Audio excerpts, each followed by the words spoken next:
Did you know that African Americans are more than 3 times as likely as their white counterparts to develop end stage kidney disease? Now, just think about that for a moment. How might a deeply ingrained health disparity like that, something seemingly unrelated to joints, how might that unexpectedly impact a patient's ability to access life changing surgery, like, say, a knee or hip replacement? Welcome back to the Deep Dive. This is the show where we take a stack of complex source material articles, research papers, maybe even your own notes, and we really plunge into it. We try to extract the most important nuggets of knowledge, the key insights. Our aim is to give you that vital shortcut to being genuinely well informed, often with surprising facts, hopefully, and enough context to help you see the bigger picture. Today, we're embarking on a deep dive into something absolutely critical in orthopedic surgery, but honestly, with implications far beyond. Preoperative optimization for total joint arthroplasty, or TJA. We're talking hip and knee replacements. But crucially, we're approaching this through a really specific and vital lens, focusing squarely on health disparities. We'll explore how existing health conditions, behavioral factors, even social determinants that, well, might seem disconnected from the operating theater floor, how they can significantly impact whether someone gets the surgery they need to restore their mobility, their quality of life, and, importantly, how well they recover afterwards. Our sources for this deep dive are a series of powerful articles from the Movement is Life series. They're published in the JOS Journal, that's the Journal of the American Academy of Orthopedic Surgeons. It's a fantastic collection, really looking specifically at optimizing patient access to TJA by addressing these very disparities. And I'm joined today by an expert who brings a wealth of knowledge and experience in synthesizing these complex health issues, understanding the broader societal implications. Thank you for guiding us through this material. Oh, it's a real pleasure to be here. These articles, they really do underscore a vital conversation that's happening right now in orthopedics.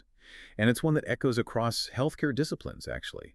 They make a compelling case, I think, for viewing clinical readiness, not just through a narrow medical lens, but within the full context of a patient's life. That includes the systemic factors that really shape their health journey. I agree completely. This isn't just about the joint anymore, is it? It's about the whole person, the world they live in. So let's jump straight into it. A rapid fire setup just to frame our discussion. First question. What exactly is total joint arthroplasty? And from the perspective of these sources, why is a patient's preoperative health status so particularly critical for its success? Right. So total joint arthroplasty, TJA, it's a surgical procedure to replace a damaged hip or knee joint, usually due to severe osteoarthritis, but other conditions too. It's widely recognized, as a highly effective intervention, relieves pain, restores function. It can dramatically improve a patient's quality of life. Now, the sources we're looking at today make it exceptionally clear that preoperative optimization that's preparing the patient to be in the best possible health before they have this significant surgery. It's not merely a suggestion. It's considered a cornerstone of best practice. The primary aim, well, is to minimize the risk of potential complications and maximize the likelihood of a successful outcome. And the list of potential complications they detail is quite sobering, actually. Major cardiovascular events, think myocardial infarction, stroke, serious infections, including the dreaded paraprosthetic joint infection, PJI. Then there are venous thromboembolism, blood clots, unplanned hospital readmissions, and tragically, even mortality. So, the healthier and more stable a patient's medical profiles going into surgery, the more robustly they can navigate the procedure and the recovery. It significantly lowers their risk of these serious issues. Okay, right. So pre-op health isn't just a nice to have, it's absolutely foundational for safety and success. Now, these sources, they repeatedly highlight that certain health conditions, risk factors, many needing this optimization, are disproportionately prevalent in what they call underserved communities or specific demographic groups. Can you give us a sense of the scale of these disparities as reported within these articles? The scale is, well, it's truly eye-opening, and it really underscores the urgent need these articles are trying to address. Across different health domains, we see significant differences. For instance, the cardiovascular article points out that while nearly half of U.S. adults have hypertension, it's highest among African Americans. When we look at chronic kidney disease, CKD, that affects about 15% of the general adult population. But it's notably higher in African Americans, around 16%, and Hispanics, 14%. And as you mentioned right at the start, African Americans face over 3 times the likelihood of progressing to end-stage kidney disease compared to whites. 3 times. That's huge. It is. Smoking rates, too, are highest in American Indian, Alaskan, Native populations. And they're clearly linked to lower income and education levels. Alcohol use disorder also shows disproportionate rates in American Indians, Alaskan Natives. Poor oral health, something we might easily overlook in a surgical context. It's documented as being much more common in African Americans and Hispanics. Infectious diseases like HIV and hepatitis C, often carrying significant social stigma, they also disproportionately affect African Americans and Hispanics. Mental illness, while widespread, is shown to be linked to the burden of discrimination experienced by racial and ethnic minorities.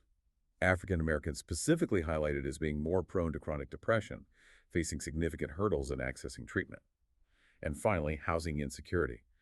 Affecting 10–15% of Americans, it disproportionately impacts low-income individuals and racial minorities.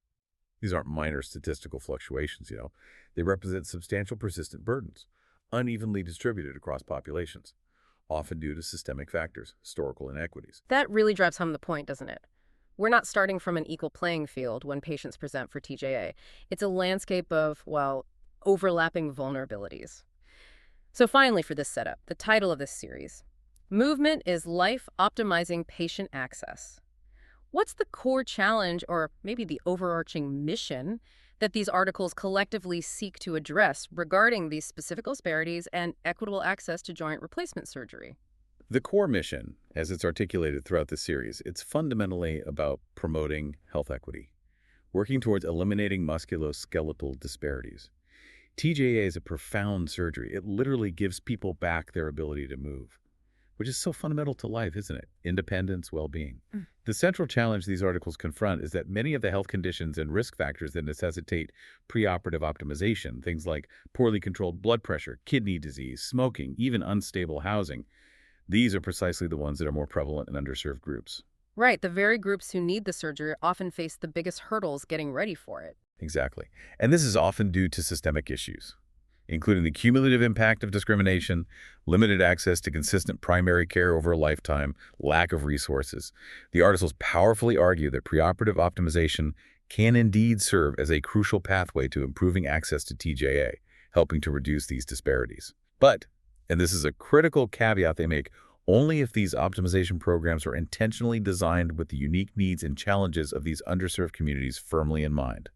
They spend considerable time cautioning against the pitfalls of strict, inflexible preoperative cutoffs, things like rigid BMI limits, absolute requirements for dental clearance, or mandatory unsupported smoking cessation without considering the patient's ability to access the necessary support. So just saying you must stop smoking isn't enough if the support isn't there. Precisely. Their argument is that the evidence suggests these kinds of inflexible criteria can actually exacerbate existing disparities.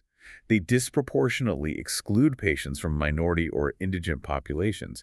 It potentially leads to what the authors call cherry picking, selecting healthier, lower-risk patients, which ultimately widens, rather than narrows, health equity gaps. Okay, let's unpack this further then. It sounds like the conversation isn't just about, ticking off a medical checklist before surgery. It's about understanding and navigating a deeply complex landscape of health, social factors, systemic barriers that patients face long before they even meet an orthopedic surgeon. Exactly. It forces us as healthcare providers, as systems, to look beyond the purely clinical data points on a patient's chart. We need to consider the broader determinants of health, the conditions in which people are born, grow, live, work, age, and how these profoundly impact a patient's ability to reach a point where elective surgery like PJA is actually safe and successful for them. Right. So, building on that, let's really dive into some of these specific factors the sources examine in detail. We'll start with what we might think of as the more traditional medical comorbidities, but always keeping that lens of disparities and systemic challenges in focus. An excellent place to begin. The sources dedicate specific articles to exploring a range of health factors, how they interact with TJA outcomes and access, and they consistently highlight where disparities exist. One condition that's paramount for any surgical candidate, and which the sources delve into with some striking statistics, is cardiovascular health. Indeed. The article specifically on cardiovascular health before TJA, it paints a very clear picture of the burden. It notes that a significant portion of American adults struggle with these issues. About 6.7% diagnosed with coronary artery disease, and a massive 45% having hypertension, high blood pressure. But perhaps the most alarming figure cited is that fewer than 25% of adults with these conditions have them properly managed and controlled. Fewer than 25%. Think about that. Less than a quarter receiving adequate control for conditions that significantly increase surgical risk. That's an enormous pool of patients, isn't it, who might be seeking TJA while carrying uncontrolled cardiovascular risks. Precisely. And as we touched on in the rapid fire, The disparity is starkly visible here. Hypertension is most prevalent among African Americans, and this is explicitly linked in the source to lower socioeconomic status and education level. So right away, a major clinical risk factor is shown to be deeply intertwined with social determinants of health. How does having uncontrolled cardiovascular issues directly impact someone undergoing or planning for a joint replacement? The impact, according to these sources, is substantial, wide-ranging. Heart disease is strongly associated with a whole host of negative post-operative complications. These include cardiovascular and cerebrovascular events, heart attacks, strokes, pulmonary complications affecting the lungs, issues with blood clotting, coagulopathy, increased rates of hospital readmission, and, very significantly, higher mortality rates. The article underscores the gravity by stating that ischemic heart disease is, in fact, the most common cause of death following total joint arthroplasty. Wow. Furthermore, patients from lower socioeconomic backgrounds are specifically identified as being at a higher risk for myocardial infarction, heart attack, after TJA, even independent of other factors. The most common cause of death. That statistic alone powerfully underlines why optimizing cardiovascular health isn't just beneficial, it's potentially life-saving. And the sources introduce this concept of allostatic load in this context. Can you explain that a bit? Yes, this is a really important concept they bring forward. Allostatic load, it's described as the cumulative wearing away of the body that results from chronic exposure to stress. The article explicitly links the burden of discrimination, which is disproportionately placed upon African American and Hispanic populations, to an increase in their risk of developing heart disease. This framework helps explain how systemic social issues, the stress of experiencing discrimination over a lifetime, can manifest directly as increased biological risk factors. It further compounds the preoperative challenges faced by these groups. That's a profound connection. It highlights that we're not just dealing with individual patient factors, are we?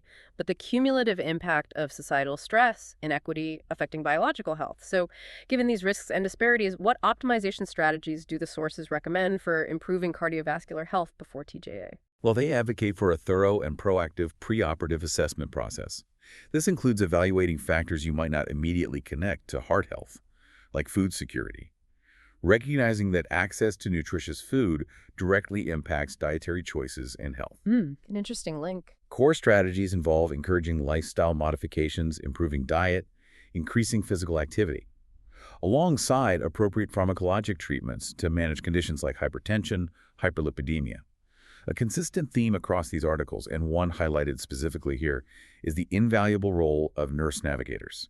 They are seen as critical guides for patients, helping them access resources, adhere to recommendations. Nurse navigators sound like a crucial piece of the puzzle, really, for making optimization programs actually work, especially for complex patients. What about more specific clinical guidance, managing conditions like hypertension immediately before surgery? The sources provide some clinical specifics, yes. They recommend continuing beta-blocker medications preoperatively, citing evidence this class of drugs can decrease both 30-day and 1-year mortality rates after surgery. While they caution against using strict universal blood pressure cutoffs that could exclude patients unnecessarily, they do note that a blood pressure reading above, say, 180 or 110 may be a trigger point. It might warrant delaying elective TJA to allow time for better control. Okay. For patients with more complex cardiovascular histories or multiple comorbidities, co-management with internal medicine or cardiology specialists is recommended, potentially extending into the postoperative period. Red flags warranting a pre-op cardiology referral explicitly mentioned include poorly controlled hypertension, a history of prior coronary interventions like stents or bypass surgery, a recent heart attack, or the need for complex management of antiplatelet or anticoagulation meds. That sounds like a layered approach. Requires significant coordination across disciplines, patient support. This brings up a potentially challenging trend, the shift towards outpatient total joint arthroplasty. How might this trend potentially disadvantage patient populations who carry these higher comorbidity burdens, particularly those from underserved groups? This is a really important question the source raises, and it's presented as a potential concern, yes. They express worry that the increasing move towards performing TJA in outpatient or ambulatory surgical settings could inadvertently disadvantage patient populations who have higher rates of complex medical conditions. This is particularly true if these outpatient centers aren't adequately equipped with the necessary support infrastructure. Things like dedicated nurse navigators or physician extenders who can help manage these comorbidities in the perioperative period. Right, the support needs to follow the patient setting. It's exactly. The article notes that African American patients currently receive a disproportionately higher percentage of their TJA procedures in inpatient settings compared to whites, which they suggest could reflect this underlying higher comorbidity burden within that group. They also point out that African Americans have lower overall TJA utilization rates to begin with. The concern is that without robust support systems in outpatient settings, this procedural shift could potentially exacerbate existing disparities in outcomes and access for these vulnerable populations. That really highlights the need for careful planning, investment, and support infrastructure as surgical settings evolve. Okay, shifting gears slightly, the series also takes an in-depth look at chronic kidney disease, CKD. What does the source material reveal about CKD in the context of TJA? Chronic kidney disease is another significant and prevalent comorbidity with a clear link to TJA. The articles state that approximately 15% of U.S. adults have CKD. And again, we see that pattern of disparities. Prevalence is higher in underserved communities, affecting 16% of African Americans and 14% of Hispanics. The disparity becomes even more pronounced when looking at end-stage kidney disease, ESKD, the most severe form, where, as we said, African Americans are over 3 times more likely to develop it compared to whites.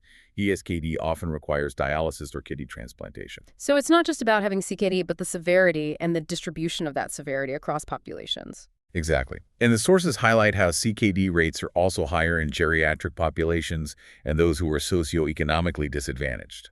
What's particularly striking is how these risk factors tend to cluster. The article points out these are often the very same groups who have high rates of hip and knee osteoarthritis, the condition prompting the TJA, and who also have elevated rates of other related comorbidities like obesity, diabetes, heart disease, hypertension. It paints a picture of intertwined health challenges where multiple risks accumulate in the same individuals and communities. If we connect this clustering of risks to the bigger picture of surgery, how does CKD specifically impact the safety and success of a total joint arthroplasty? The surgical impact, as detailed in the sources, is considerable.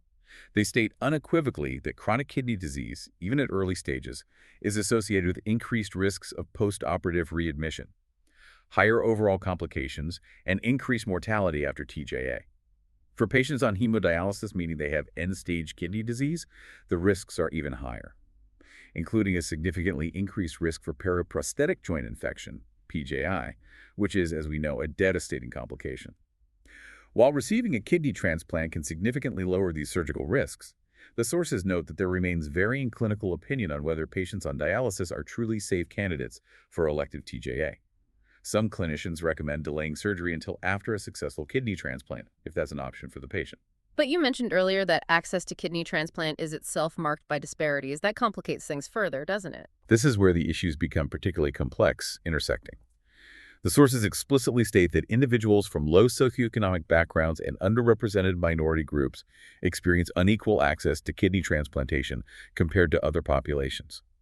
What this means in the context of TJA is that a larger percentage of patients who are candidates for joint replacement and are on dialysis are likely to come from these very groups who face additional systemic barriers to accessing a life-saving transplant first. The authors offer a practical recommendation here. They suggest that orthopedic surgeons should proactively communicate the severity of a patient's osteoarthritis, the impact it has on their quality of life, mobility with their nephrology, and transplant teams. They propose that highlighting the patient's need for TJA could potentially influence their priority or position on a kidney transplant waitlist, thereby addressing 2 major health needs concurrently, advocating for the patient within the broader healthcare system.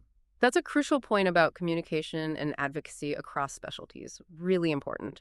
What about optimizing patients who do have CKD before their TJA? Preoperative screening for existing or undiagnosed kidney disease is highlighted as a critical first step. This involves a comprehensive evaluation that goes beyond just serum creatinine. It includes assessing glomerular filtration rate, GFR, a key measure of kidney function checking electrolyte levels, hemoglobin levels to assess for anemia, which is common in CKD, evaluating volume status, and ensuring blood pressure is as controlled as possible. Working closely with the patient's primary care physician is deemed vital, and referral to a nephrology specialist is recommended for patients with stage 3 or greater CKD. Optimization strategies specific to CKD patients preparing for TJA include carefully managing their fluid volume status, providing iron supplementation if they have anemia, and addressing any issues with blood clotting disorders, potentially with consultation from hematology. The sources also include a specific clinical detail. They recommend avoiding blood transfusions if at all possible for patients who are eligible for kidney transplant. Receiving transfused blood can lead to the development of antibodies that might make future transplant more difficult or increase the risk of rejection. So, another condition requiring that multidisciplinary coordination, attention to very specific clinical details, all while recognizing the underlying disparities that might make managing it more challenging for certain patients. Let's look at anemia next. Anemia, or low red blood cell count, is surprisingly common. Affects around 6% of U.S. adults overall. But again, the sources point out it's more prevalent in specific patient groups, including the elderly, those with existing conditions like CKD, cancer, or heart failure, diabetes. This again illustrates that pattern of intersecting risks and vulnerability we've noted. And the surgical risk of anemia in TJA. What do the sources say? They're very direct on this point. Preoperative anemia is identified as a strong and independent predictor of needing a postoperative blood transfusion. Beyond the risks associated with transfusion itself, preoperative anemia is also linked to increased overall morbidity and mortality after surgery. They specifically mention iron deficiency anemia as a common type that's important to identify because it is highly treatable before surgery through iron supplementation. This topic also leads into a discussion of sickle cell disease, doesn't it?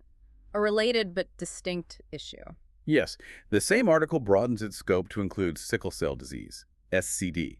This is a significant inherited blood disorder predominantly affecting Black individuals, occurring in about 1 in 365 Black births, 1 in 16,300 Hispanic births in the U.S., affecting an estimated 100,000 Americans overall.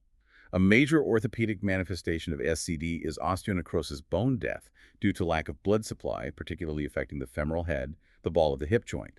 Between 10% and 40% of patients with SCD will develop osteonecrosis severe enough to require total hip arthroplasty. This means a TJA in the context of SCD often involves younger, more active patients compared to the typical older patient with osteoarthritis, which presents unique surgical considerations. Right, and here's where it gets really interesting or perhaps challenging from a surgical perspective. The sources detail specific surgical challenges and risks that are unique to patients with sickle cell disease undergoing TJA. What are those? They detail significant technical challenges and risks stemming directly from the disease itself. SCD causes changes in the bone marrow fatty infiltration, sclerosis or hardening of the bone, narrowing of the femoral canal, which is important for implant placement, bony defects.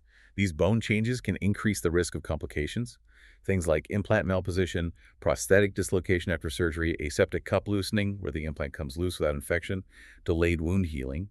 Also the need for revision surgery, osteomyelitis or bone infection, systemic sepsis, longer hospital stays compared to average TJA patients, and higher rates of readmission. And the articles also point out that patients with SCD often face barriers accessing appropriate care in general, adding another layer of difficulty. They do. This adds another layer of complexity to their surgical journey. So the optimization strategies recommended for SCV patients undergoing TJA are quite specific, comprehensive. A key intervention is preoperative red blood cell transfusions. The goal is to dilute the concentration of sickle cells in the patient's blood with healthy red cells, aiming for a hemoglobin level above 10 GDL before surgery.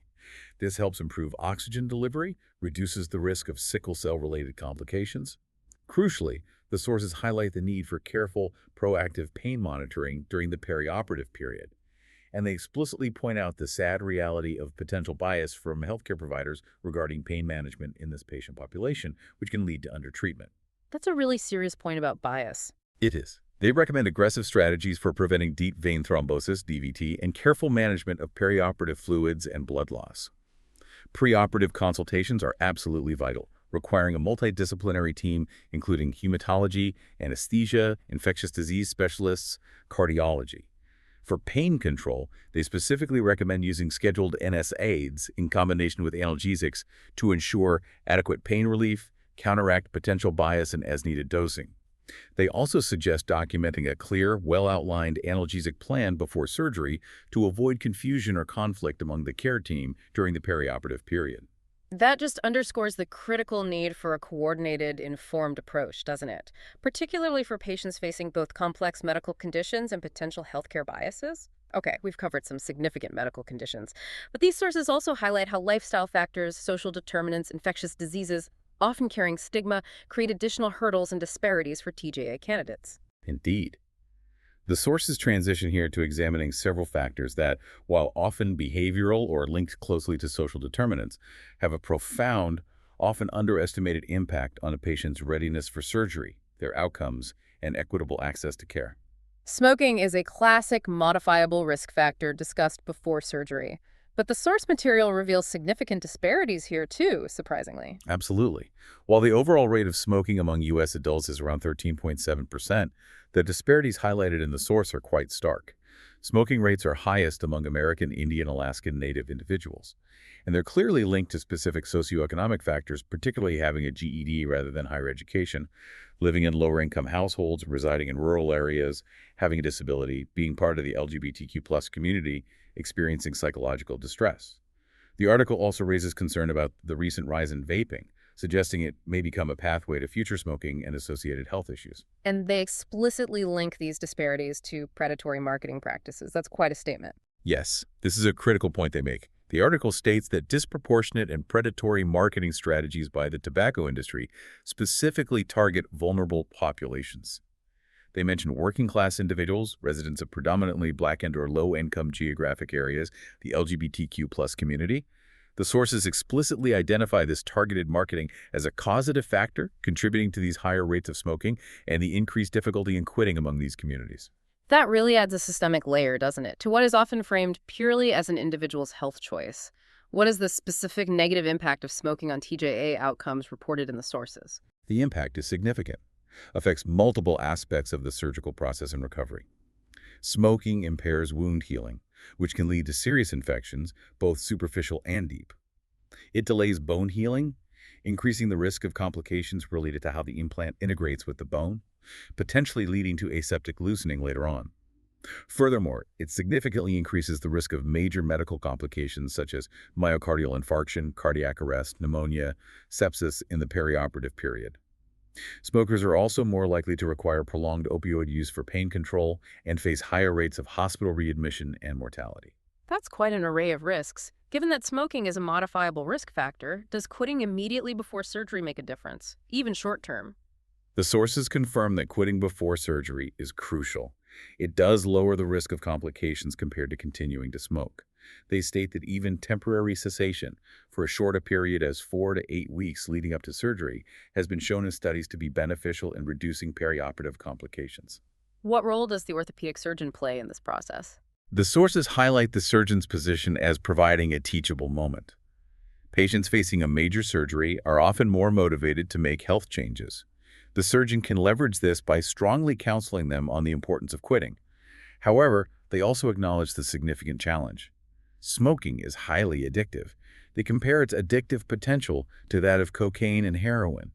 They're realistic about the difficulty many patients face in successfully quitting. What did this survey of orthopedic institutions, which is mentioned across these articles, reveal about how smoking cessation is actually handled in practice before TJA? Is it consistent? The survey results reported in the article revealed widespread variability and a general lack of structured, formal preoperative smoking cessation protocols across the 7 major orthopedic institutions they surveyed. Only 2 institutions reported that their surgeons routinely told patients they should be smoke-free before surgery. And only one of those sometimes verified this with cotinine levels, a marker of nicotine exposure. Only one. Wow. Crucially, the survey found no evidence of systematic hard stops, meaning automatic cancellation or postponement of surgery based solely on a patient's smoking status. This suggests a significant gap, a clear opportunity for developing and implementing more consistent, effective preoperative smoking cessation programs. When discussing effective programs, the sources mention comprehensive approaches are best, incorporating medical management, behavior modification techniques, motivational interviewing. These are typically described as prolonged, intensive programs. They list pharmacologic aids that can assist patients: over-the-counter nicotine replacement products, varenicline, bupropion. They mention the past controversy and black box warnings associated with some of these meds, but note these were removed in 2016 based on newer evidence, although label warnings about potential effects on behavior and mood do remain. They also touch on the complexities of actually verifying abstinence through testing, don't they? Yes. The article discusses the challenges of relying solely on biochemical verification, like cotinine testing. Cotinine levels can vary based on factors like race, ethnicity, sex. Understanding the half-lives of nicotine and cotinine is complex. They argue that while testing can be a tool, it should ideally be used as a conversation starter, a way to understand the patient's quitting journey, their support needs, rather than simply a strict cutoff criterion that could penalize vulnerable patients who struggle despite trying. This leads them to reiterate an important point. Surgeons must weigh the risks associated with smoking for a specific patient against the profound benefits that TJA can offer, respecting the patient's autonomy, the ethical principle of not causing harm, creating strict, inflexible cutoffs for modifiable risks like smoking, without providing adequate support for patients to address these factors, risks increasing healthcare disparities. Similar to the concerns raised about strict BMI cutoffs, which have been shown to disproportionately affect disadvantaged populations. That ethical consideration about balancing risk, benefit, and access is a critical thread running through these articles, isn't it? Let's move on to alcohol and substance use disorders, AUD and SUD. The sources present significant prevalence data here, too. They do, and these are factors with substantial implications for surgical safety and outcomes. The sources report that approximately 25.1% of U.S. adults engaged in binge drinking in the past year, and 5.8% beat the criteria for an alcohol use disorder diagnosis. Once again, we see clear disparities. AUD and heavy drinking rates are highest among American Indian Alaskan Native individuals. Heavy episodic drinking is highest among Latinx and American Indian populations. AUD is also more prevalent among individuals who are unemployed, have lower levels of education, or are single and divorced. And how are alcohol and broader substance use linked? Are they often seen together? They are often closely intertwined, yes. The sources cite data showing that a significant majority, 74% of individuals struggling with substance use disorder, also have an alcohol use disorder. This highlights the critical importance of screening patients for both alcohol and substance use issues simultaneously when assessing surgical candidates. What about the prevalence and impact of other forms of substance use beyond alcohol? Overall recreational drug use is reported to affect 11.7% of individuals aged 12 and older. It's cited as a major contributor to preventable morbidity and mortality in the U.S. Similar to AUD, it disproportionately affects vulnerable populations, with American Indians showing the highest rates of recreational drug use. Substance use is also tightly linked with mental illness. The article points out a specific vulnerability for women who may develop prescription opioid dependence more rapidly than men, and often face additional barriers to treatment, sometimes foregoing it due to lack of support or childcare responsibilities. You mentioned discrimination earlier as a factor in cardiovascular health. Is that connection present in the context of AUD-SUD as well? Does it play a role here? Absolutely, and the sources are very explicit about this. They state that discrimination based on race, ethnicity, sex, or sexual preference is deeply interwoven with conditions like depression, anxiety, and substance use. This discriminatory burden is linked to reduced access to mental health and addiction treatment services, and ultimately contributes to worse mental health outcomes for affected groups. So understanding that context, how does preoperative AUD or SUD specifically impact the process and outcomes of TJA surgery itself? The surgical implications are significant. They span both the perioperative and postoperative periods. Preoperative unhealthy alcohol use can lead to difficulties for anesthesia providers affecting dosing, effectiveness of anesthetics, pain meds. It can cause issues maintaining stable blood pressure during surgery, increase the risk of bleeding, developing venous thromboembolism, blood clots. In the postoperative period, it's associated with higher rates of infections, poor wound healing or disruptions, cardiopulmonary complications, increased length of hospital stay. Alcohol also has complex interactions with various medications used during recovery and can significantly disrupt a patient's ability to be compliant with postoperative instructions, rehabilitation protocols. And non-prescription drug use before surgery, similar risks. Preoperative non-prescription drug use or abuse is linked to increased risks of serious complications, like paraprosthetic joint infection, wound complications, aseptic loosening of the implant. One of the most striking findings highlighted in the sources is that preoperative use of opioids, including both prescription and non-prescription, is identified as the #1 predictor of prolonged chronic postoperative opioid use. The #1 predictor. Yes. Patients using opioids before surgery have a 4-fold increased risk of needing a second opioid prescription after discharge, and a staggering 12-fold increased risk of continued opioid use a year or more after their total hip arthroplasty compared to opioid-naive patients. Furthermore, substance use before surgery is also associated with less perceived benefit in terms of improvements in pain and functional scores after TJA. That's a powerful predictor with really long-term implications. What strategies are recommended then for addressing AUD-SED in TJA candidates? The sources emphasize the critical role of validated screening tools in identifying patients at risk. Tools like the AUD8C for alcohol use, the DAS-20 for drug use, they're recommended and can be administered efficiently by any member of the surgical care team. For patients with positive screens, further assessment to determine the level of dependence is crucial, potentially using tools like the CIWAR for alcohol withdrawal risk. Patients identified as being at high risk of experiencing medically significant withdrawal symptoms need medically supervised withdrawal protocols before surgery. Abstinence is generally recommended, ideally for 3 to 8 weeks prior to surgery, although the duration may need tailoring.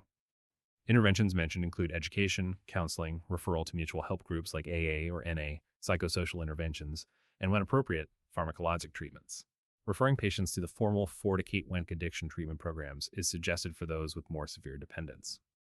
A recurring and vital theme here, consistent with other areas of optimization for vulnerable populations, is the crucial role of a supportive care team. Nurse navigators, primary care physicians, social workers, addiction counselors, working collaboratively with the patient. Right, that team approach again. This multidisciplinary support is essential for monitoring progress, providing encouragement during the challenging process of achieving abstinence or reducing use, and critically, ensuring patients don't feel abandoned or penalized by the surgical team due to their substance use issues. Shared decision-making, involving the patient in the plan, is highlighted as important for fostering buy-in and adherence.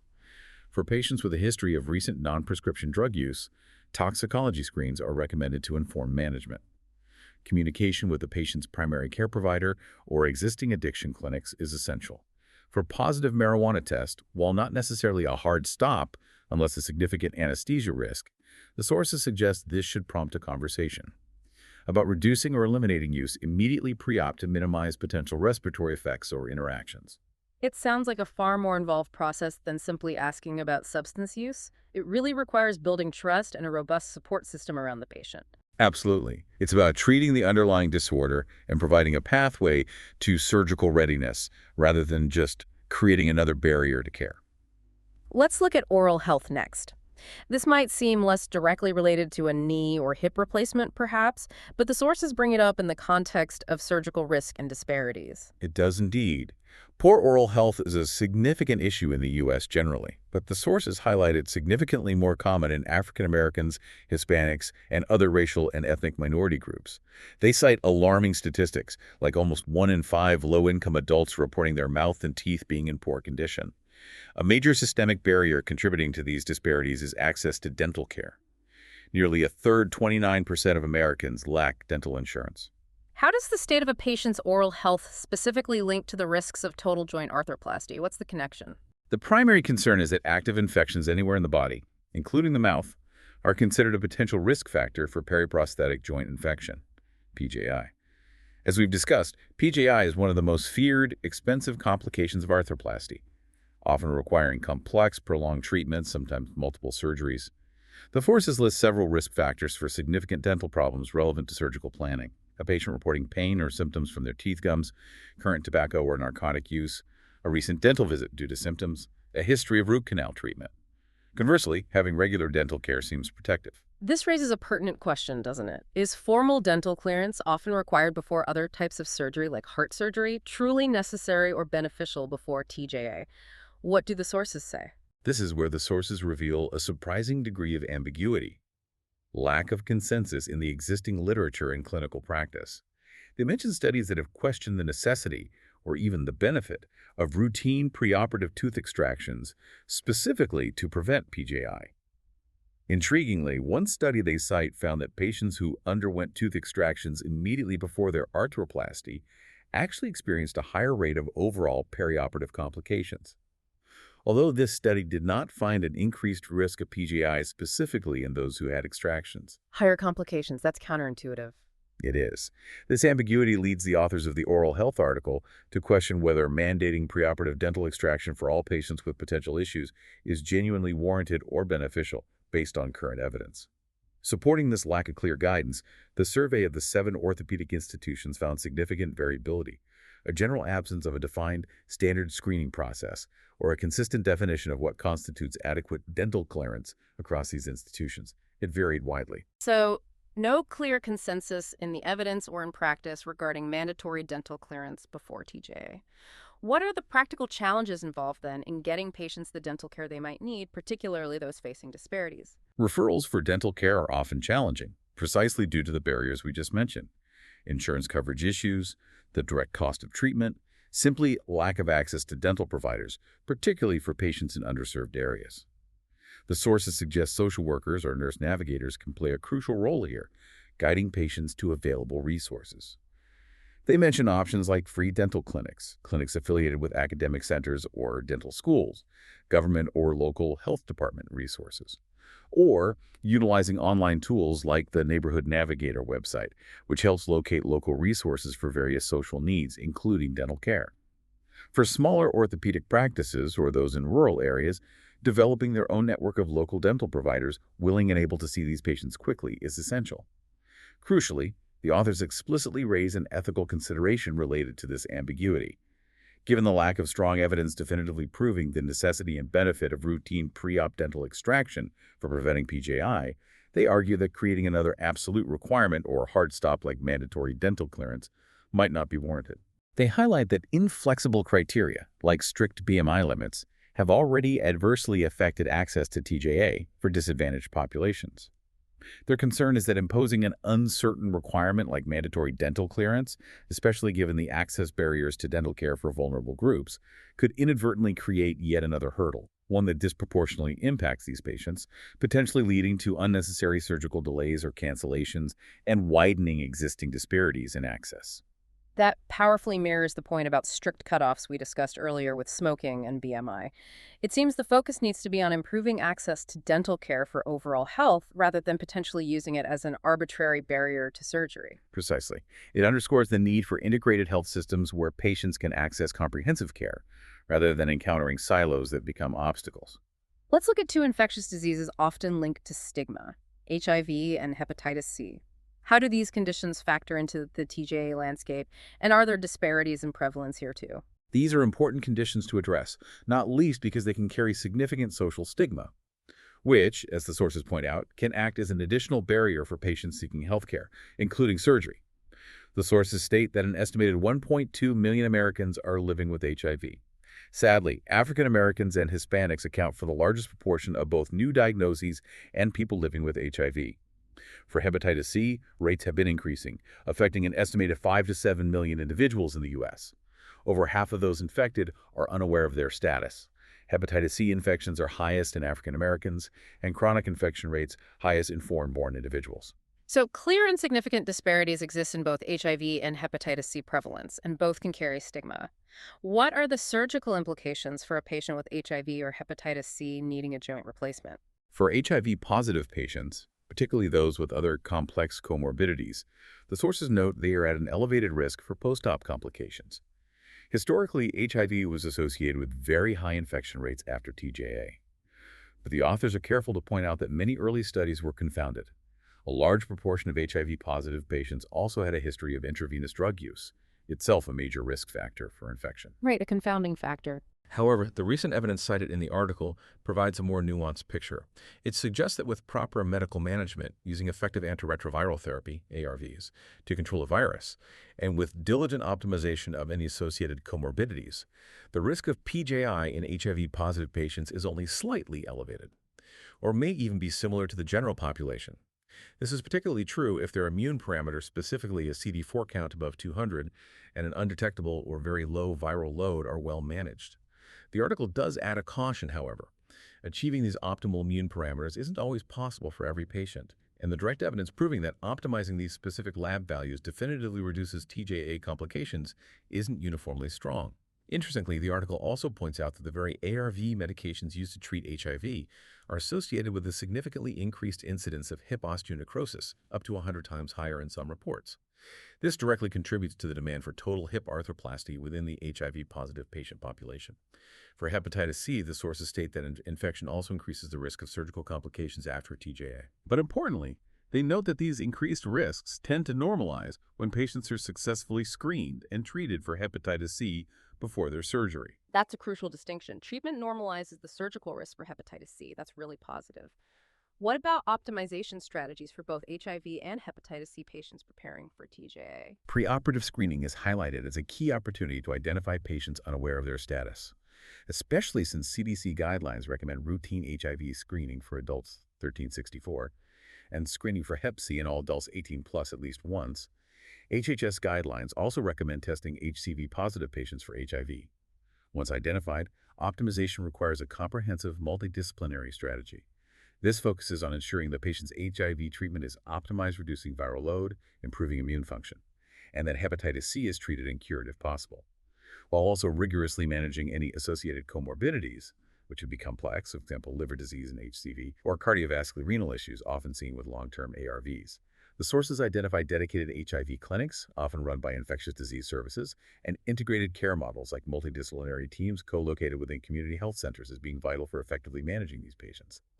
These models often include skilled care coordinators or patient navigators. They're absolutely crucial for linking patients to ongoing infectious disease care, ensuring access to and compliance with treatment regimens, and addressing complex psychosocial factors that might act as barriers, missed appointments, adherence issues, social support challenges. That support network seems key again. Absolutely. The article also mentions valuable resources for clinicians seeking guidance, like the Hepatitis Technical Assistance Center, Hepatitis C online course, and the NCCC consultation service at UCSF. That integrated approach, recognizing the medical complexity and the social factors like stigma, sounds absolutely essential.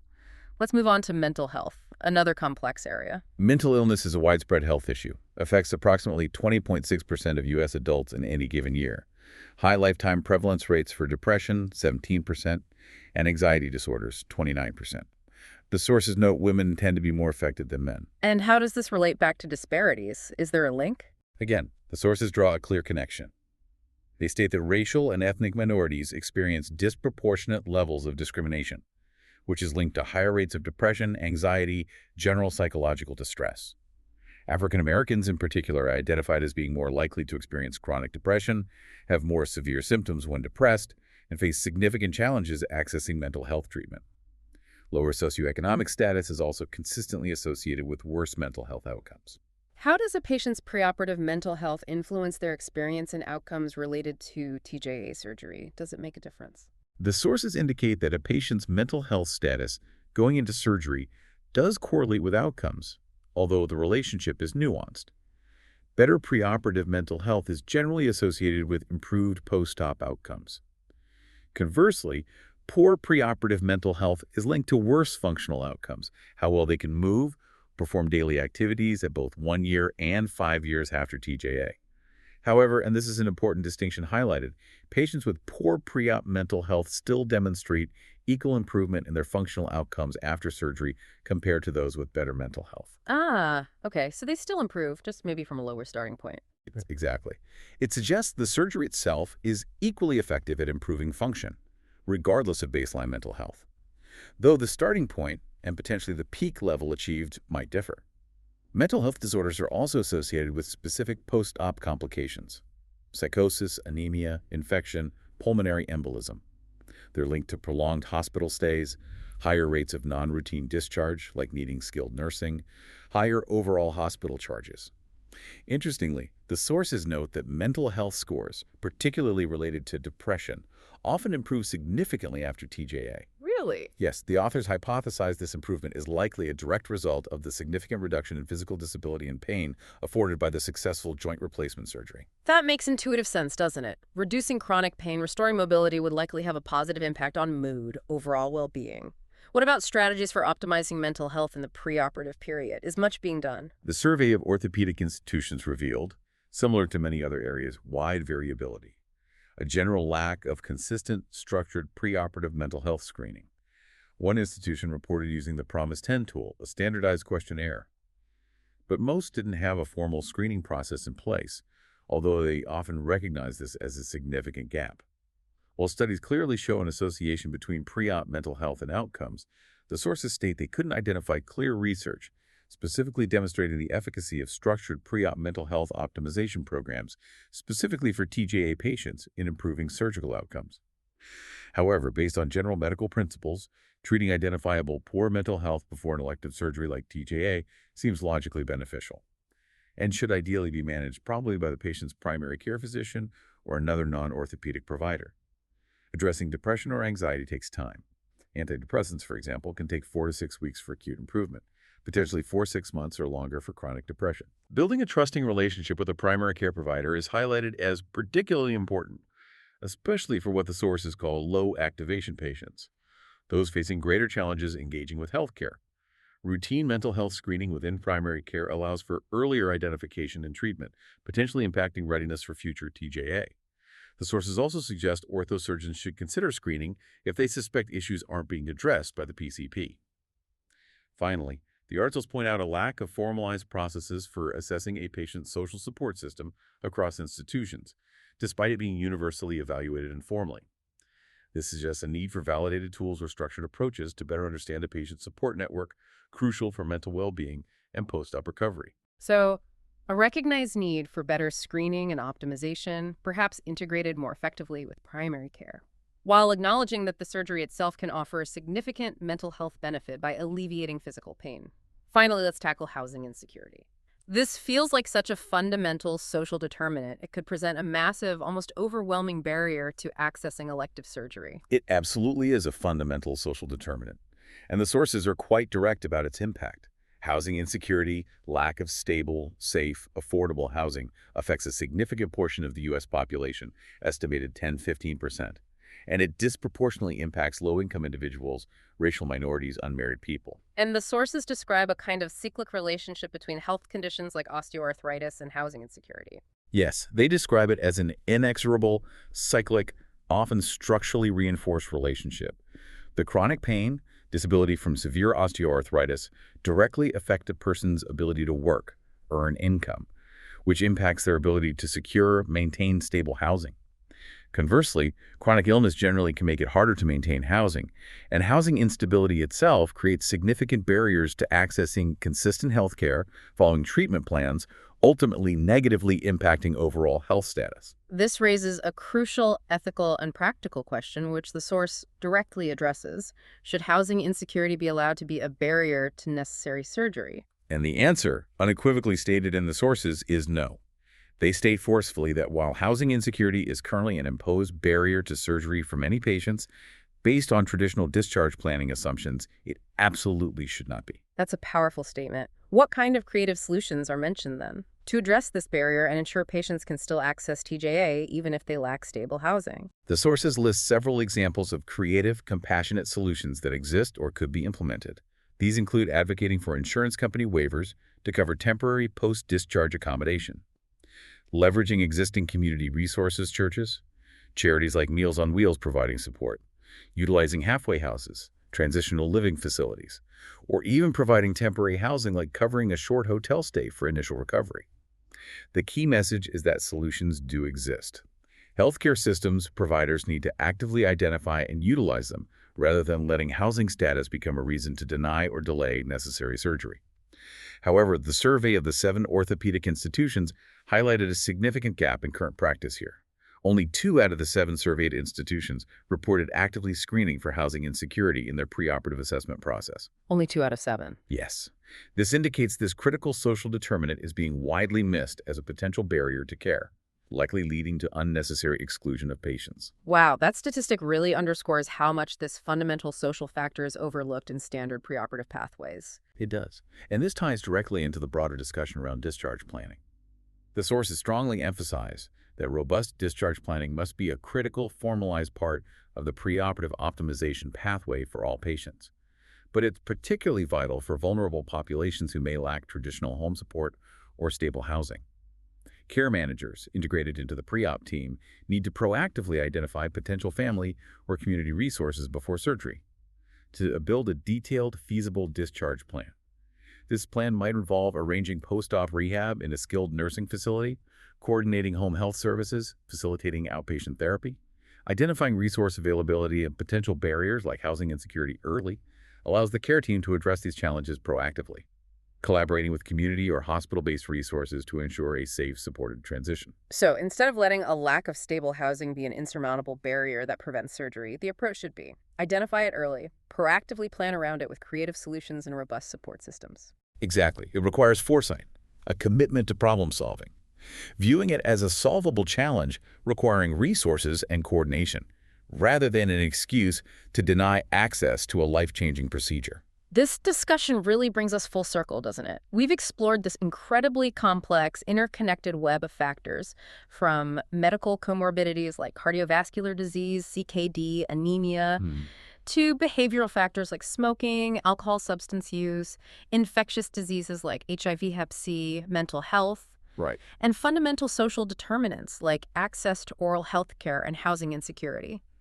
The findings from these JOGAOS articles, particularly that survey data, reveal wide variability in how these factors are addressed, often a significant lack of structured, consistent approaches, especially concerning the behavioral and social determinants. That's the clear takeaway from the data presented across these articles, yes. While orthopedic teams recognize some of these risks clinically, there's significant room for improvement in standardizing and implementing comprehensive pre-optimization programs that truly capture this complexity. And they consistently reinforce that core message introduced at the beginning of the series.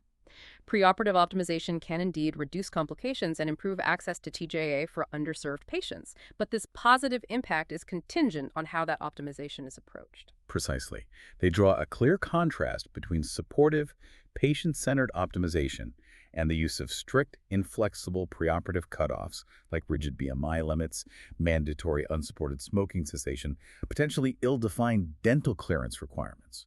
They argue these inflexible criteria, particularly when implemented without adequate support for patients to address the underlying issues, disproportionately affect minority and indigent populations. Their concern, supported by evidence on outcomes related to BMI cutoffs, is that these rigid requirements can be unethical.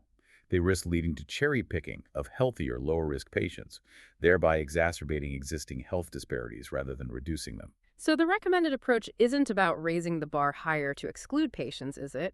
It's about building a more accessible pathway to health for everyone.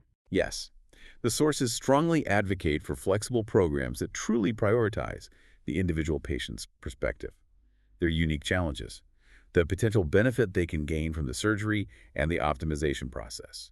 They highlight essential components for such programs to be successful, particularly for vulnerable populations. Appropriate assistance from dedicated nurse navigators, integrated access to a range of specialists.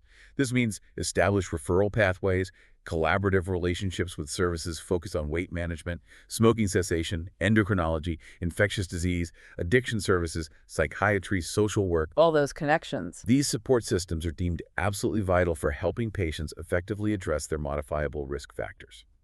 The argument is that well-designed programs with this kind of comprehensive support can benefit all patients. But crucially, they have the potential to significantly decrease health inequities by providing the necessary resources for patients who face systemic barriers to achieve surgical readiness. That paints a powerful vision for healthcare, doesn't it? Where optimization is about empowering patients, building bridges to care, rather than creating walls based on pre-existing health or social challenges. It fundamentally shifts the paradigm from one of exclusion based on risk factors to one of inclusion through facilitated health improvement and equitable support. That makes so much sense. And it's such a crucial perspective on how we deliver care. We've covered a vast amount of ground here, revealing just how deeply interconnected a patient's health, their social circumstances, access to care are when it comes to something like life-changing joint replacement surgery.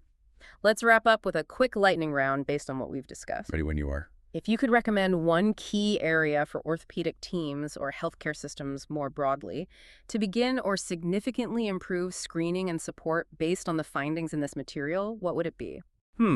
That's a tough one. But given the survey data showing only 2 out of 7 institutions actively screened for it, I would argue housing insecurity is a critical, often missed area needing immediate attention, precisely because the sources state it should not be an imposed barrier. Proactive screening, connecting patients with available resources, can make a significant difference. That's a powerful choice, yes. Is there a single, relatively simple, low-cost intervention highlighted in the sources that could have a significant impact, particularly in these underserved groups? Yes, I think iron supplementation for patients identified with iron deficiency anemia, it's very straightforward, inexpensive. Correcting anemia preoperatively has clear benefits reducing transfusion needs, improving outcomes. It directly addresses a risk factor that's treatable with minimal resources. Even brief smoking or alcohol cessation counseling sessions, while maybe not achieving full abstinence alone, can be considered low-cost interventions that can yield some benefit. Good point. And finally, what's one specific resource mentioned in these articles that listeners, perhaps clinicians, administrators, patient advocates could explore further to help address some of these challenges? Well, the Neighborhood Navigator website, mentioned for finding dental resources, is actually a broader tool for exploring local social determinants of health resources, food banks, housing assistance, transport options, more. That could be very useful. For clinicians specifically, resources like the Hepatitis C online course or the NCC UCSF consultation service for complex infectious disease cases are valuable tools for improving clinical management. Excellent suggestions. So to summarize the key actionable takeaways from this deep dive into the JOS Movement is Life series, these sources lay bare a complex interconnected web. Health conditions, social determinants from cardiovascular, kidney disease to substance use, oral health access, mental health, housing insecurity, all profoundly impacting not just TJA outcomes, but a patient's fundamental access to this needed surgery. And crucially, they powerfully demonstrate how these factors disproportionately affect underserved communities, minorities, often as a direct consequence of systemic issues, the burden of discrimination, historical disparities in access to quality primary care and resources over a lifetime. The takeaway isn't that these patients are too risky for surgery, is it? Instead, the sources argue that while preoperative optimization is absolutely critical for safety and success, how it's approached matters immensely. They issue a strong caution. Strict, inflexible cutoffs for modifiable risk factors implemented without adequate support systems for patients to address these issues can actually worsen health disparities, excluding patients who may benefit most but face the greatest systemic barriers. The path forward, as recommended in these articles, involves implementing comprehensive, flexible, truly patient-centered programs. These must include dedicated support mechanisms, particularly the invaluable assistance of nurse navigators and integrated access to a range of specialists. This provides patients with the resources and guidance needed to successfully address their modifiable risk factors. This is the approach that can lead to both better outcomes for individual patients and, critically, more equitable access to life-changing surgery for everyone. It's about shifting the focus, isn't it? From gatekeeping to guidance, from barriers to bridges. Thank you so much for guiding us through this incredibly important body of work. It really highlights how essential it is for the orthopedic community, and indeed all healthcare providers, to look beyond the specific medical procedure, to truly embrace the complex reality of our patients' lives, the systemic factors shaping their health journeys, if we are to move towards genuine health equity. If you found this deep dive valuable, please do take a moment to rate and share it, particularly with colleagues in healthcare who might benefit from understanding these critical issues in patient care and equitable access. It's been a genuine pleasure discussing this vital topic and the insights these articles provide. And that's our deep dive for today. Join us next time on The Deep Dive.